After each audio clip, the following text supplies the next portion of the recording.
The starting strategy of the USA in the War of 1812 was to quickly defeat the isolated and heavily outnumbered British forces in British North America, modern-day Canada, while the Empire was distracted by war in Europe. This was sound enough, but against all expectations the British garrisons managed to hold out, and by 1814, with the Napoleonic Wars being brought to a successful conclusion, the British were able to start shipping large reinforcements into the theatre. Several thousand veteran soldiers, fresh from the Peninsular War, easily secured the US-Canadian border, but conversely the British were prevented from counterattacking as the Americans now had naval superiority on most of the Great Lakes, and therefore the British were unable to move the supplies necessary to support any invasion force. At sea, the powerful British Navy froze the coasts, but the American hinterland was protected by the sheer vastness of the interior, the relative scarcity of significant settlements as targets, and the hordes of American citizen soldiers. The US claimed to have raised 500,000 militia, at the time more than the entire population of Canada. It was clear the war was moving to a stalemate. Peace negotiations were already well underway. Military operations of both sides were therefore limited to securing advantages that could be used as barter by the diplomats. Raids and forays became the order of the day. As part of this, the British created an amphibious assault force of crack Peninsula veterans combined with a squadron of warships and transports in order to attack the vulnerable American eastern and southeastern coastlines. The land forces were commanded by Major General Robert Ross, a very capable, charismatic and experienced officer. The naval squadron, which also supplied marines and naval landing parties, was under the command of Vice Admiral Sir Alexander Cochrane, another seasoned commander with a virulent hatred of the United States. The two were given a very wide latitude in their objectives, at least partly because higher command had no real idea what to do. The campaign started well with a descent on Washington. The landing was unopposed. Ross's crack troops easily dispersed the large US militia force assembled to protect the capital, and they then marched into the city and burned its public buildings, most famously the White House. The British then retreated before more American troops could be mustered, and they got clean away. It was a sharp blow to American morale, though of little military significance. 2 weeks later, Cochrane and Ross decided that a probe against the far more valuable target of Baltimore was feasible. If the American defences proved as weak as they had at Washington, the foray could be turned into a full-scale attack on the city. Early on 12th of September of 1814, the British division disembarked at North Point on the southern tip of the Patapsco Peninsula. This was a large tongue of land to the southeast of Baltimore, far enough away to forestall immediate American interference, but close enough for the army to be able to march to quickly. The fleet would parallel the advance to provide support and enable a re-embarkation if things went wrong. The exact size of Ross's small division at this point is uncertain, but it was probably about 3,500. The hard core were 4 veteran infantry regiments, the 4th, 21st, 44th and 85th. There were also 2 small battalions of Royal Marines from the fleet and 2 companies of Royal Marine Artillery, totalling 4 6-pounder cannon, 2 howitzers and a rocket troop. There was also a landing party of sailors, although these don't seem to have done much direct fighting. On the other side of the hill, the American commander at Baltimore was Major General Samuel Smith. He had amassed an enormous force of militia to protect the city when the British had first landed and turned on Washington. Most of these militiamen were still under arms, and Smith had used them to build strong defences around Baltimore. He had even correctly determined where the British would land, and had started to fortify North Point, although the defences were neither complete nor manned when the British landed. Ross's advance was very leisurely, possibly to ensure the troops would be well rested, perhaps to give more time to accurately gauge the American reaction. They moved slowly up the peninsula along a simple track called Long Log Lane. For his part, Smith had no intention of simply handing the initiative to the invaders. He dispatched the 3rd Baltimore City Brigade under Brigadier General Stricker to the peninsula, with orders to harass the British advance, delay it as long as possible, and then withdraw before becoming embroiled in a full-scale battle. Stricker's brigade consisted of 5 regiments of Maryland militia, the 5th, 6th, 27th, 39th and 51st. Their ranks were augmented by about 150 to 200 volunteers, mostly Pennsylvanians. There was also the 1st Maryland Rifle Battalion, a composite force of 3 small companies of riflemen. There were also 4 small troops of cavalry, amalgamated into the 5th Regiment of Maryland Cavalry, about 150 strong. Artillery support was provided by the Baltimore Union Battery of 6 4-pounder light cannon. The total strength of Stryker's force came to about 3,300, although at least 800 were not engaged in the battle. Stryker was a veteran of the Revolutionary War, and he had also been present at the debacle at Bladensburg. He chose a pre-planned defensive position where the Patapsco narrowed to only 1,500 yards. An obvious blocking point, supplies had already been stockpiled there in anticipation.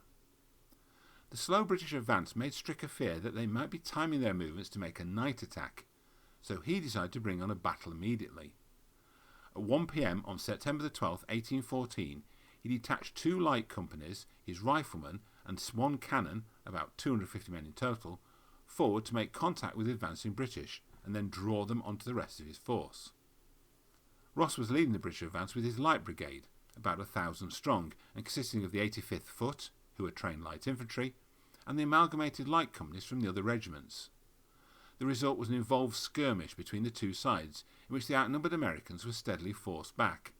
However, 1 American rifleman felled Ross, mortally wounding him. Command fell on a Lieutenant Colonel Francis Brooke, and he continued the advance until the British met the main American defensive line at about 2:30 p.m. Stryker had deployed his brigade in a very unusual way. The obvious blocking point would have been the narrowest point of the peninsula, where it was pinched in by Bear Creek to the south and Bread and Cheese Creek to the north. Unfortunately, this would have ceded a large amount of woodland to the front of the American lines, allowing the British to close on them unobserved. So Stryker brought his line forward to the edge of the woods, overlooking a large open field. He also deployed his troops in a double line, with the 5th and 27th Maryland Infantry at the front and 39th and 51st Maryland Infantry behind. The idea was that the leading units would engage and then fall back through the second line, which would then engage in their turn before retreating. The 4 units would therefore leapfrog back, covering each other.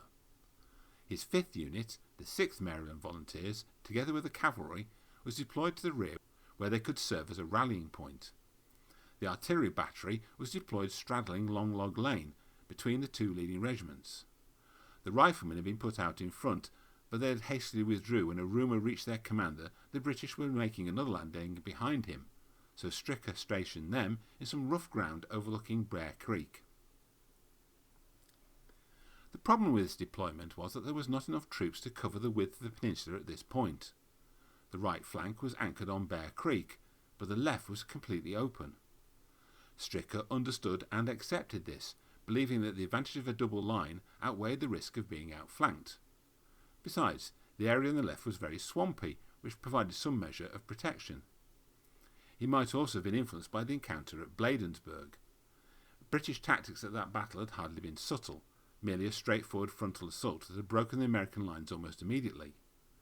Stryker clearly thought that the British, who were known to have a contemptuous disregard for the capabilities of American militia, would avoid any clever and time-wasting manoeuvring and just simply charge in.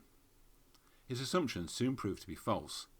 The leading British infantry regiment, the 85th, quickly occupied the farm buildings at the edge of the open field, and then deployed into the field in extended order, screening the rest of the British force as it formed into line.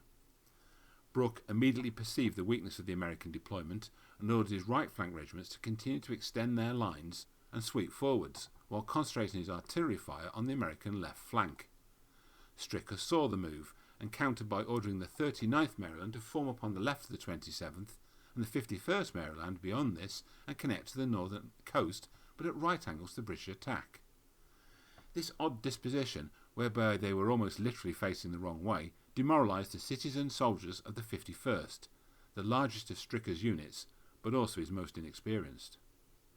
They were further hampered by the broken and uneven ground, which disrupted their formations, and the constant fire of the British guns, which caused few casualties but much confusion. Stryker attempted to counter this by deploying 2 guns from his artillery battery at the hinge of the new American line to support the left flank regiments. Meanwhile, nearer Bear Creek, The 21st Foot and the Naval Brigade of Marines and sailors had formed up to face the US guns and the 5th Maryland, which was one of the few regiments that had fought at Bladensburg and acquitted itself well. The American guns pelted the forming up British units with canister, but at long range and with little effect. They soon began to reduce their fire to conserve ammunition, but the British guns, not reliant on canister, kept up their shooting. Again, although this caused few casualties, it further demoralised the American militia. By about 3 p.m, Brooke was satisfied with the deployment of the 4th and 44th Regiments and ordered them forward against the bent-back American left flank. The attack was almost instantly successful. The 51st Maryland managed one straggling volley and then broke and ran, taking with it elements of the 39th Regiment to their right flank. Stricker was, basically, stricken. He could see with perfect clarity that with his left flank broken, the British could wheel and roll up the whole of his line, and he would be lucky not to lose the entire brigade. But, against all expectations, instead of turning in, the 4th Foot chased after the fleeing 51st Maryland and took no further part in the battle. Once again, the often overlooked US artillerymen were the heroes of the day. They stood fast, even though their flanks were now exposed, and this helped to keep the rest of the 39th Maryland steady. However, both they and the remainder of the American units now faced a steady advance of the rest of the British Army. The riflemen by Bear Creek fell back immediately, setting fire to a small log cabin to the front of the 5th Maryland. This was a mistake, as the billowing black smoke effectively screened the British advance, and the 5th Maryland found that the British had gotten very close before they could be fired upon. The British infantry, the 21st Foot and the Marines, halted and delivered a massive volley, then began a combination of advance and half volleys, slowly edging towards the American line. The 5th Massachusetts held firm along a fence line and returned a number of much more ragged volleys. Casualties began to mount for both sides. By about 3:45 the British were close enough to charge, and timing his moment to perfection, Stricker gave the order for his force to begin an orderly withdrawal. The 5th and 27th Maryland were supposed to hold the line as a rear guard, but in fact the rest of the army moved so rapidly that both regiments retired at the same time as the whole British line charged. As a result, the Redcoats did not make contact, and they were able to capture only a few wounded and one of the American cannon. The American units streamed away towards Baltimore, but rallied behind the 6th Maryland, who had been placed there for just this eventuality. A determined pursuit might still have netted a great many prisoners for the British, but Brooke had no cavalry, and the charge of his infantry, though successful, had so disordered his units that they took some time to reorganise. He decided instead to call a halt and encamp on the battlefield, allowing Stricker time to pull his brigade back to Baltimore. The entire battle had lasted little more than an hour. There is some discrepancy in the British casualty returns, but all reports point to a loss of just over 300. From a military point of view, the greatest loss was the charismatic Robert Ross. Brooke turned in a competent performance, given the suddenness of his elevation to command, but it was clear a significant opportunity to destroy a substantial American force had been squandered. The next day Brooke continued to advance to Baltimore, but one look at the formidable fortifications and the strength of the garrison, combined with his experiences of the previous battle, convinced him that an attempt to capture the city would be foolhardy. The further fact that after a desultory, ineffective bombardment, Cochrane declared his fleet would be unable to support a land attack confirmed that a withdrawal was necessary. Brooke led his army back down the peninsula, re-embarked, and subsequently headed south to join the disastrous attack on New Orleans. American losses at North Point were more accurately recorded and came to 213. Stricker had completely achieved his objectives of slowing the British advance and inflicting significant losses at much less cost to himself, although it could be argued this was achieved more by luck, circumstance and the fighting qualities of his troops than his own tactical brilliance. Smith was pressed by some to launch a counterattack on the retreating British, but he resisted. As he put it, "When you fight our citizens against British regulars, you're staking dollars against cents." Nonetheless, Baltimore had been saved. The Battle of North Point is still commemorated through the Maryland state holiday of Defenders' Day on the anniversary of the battle. The battlefield itself has been built over, but sufficient natural woodland is still around to give a flavour of the difficulties for both sides.